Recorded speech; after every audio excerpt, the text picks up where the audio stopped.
বলেছিলাম না আমার কোনো কেস নেই, নিজে বেছে নাও যা কেস তোমার। ভালো হলেও কেস আমার, খারাপ হলেও কেস আমার। হ্যাঁ 250 হবে না? হ্যাঁ হয়ে যাবে। সেই জন্য বন্ধুরা দেখো সুস্মিতাকে দিয়েই আমি সবজি বাঁচাচ্ছি। টাকাও বলো কিছু, না, আমি কি বলবো? পচা বেরোলেই আমার দোষ। এবার দেখো পচা বেরোয় না তো।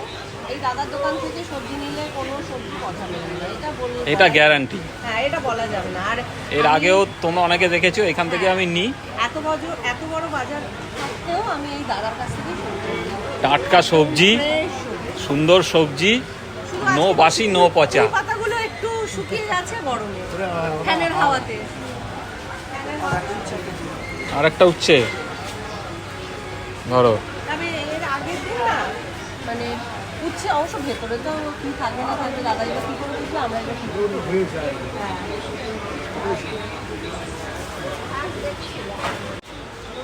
পুঁই শাকটা ছেলে ভালো আছে, বুঝলে? ওই জন্য পুঁই শাক নিচ্ছি। সেই জন্য পুঁই শাক নিচ্ছ? আমি জিজ্ঞেস করে এসেছি পুঁই শাক নেবো, বলছে হ্যাঁ ঠিক আছে নাও। তাহলে তো বেগুন নিতে হবে।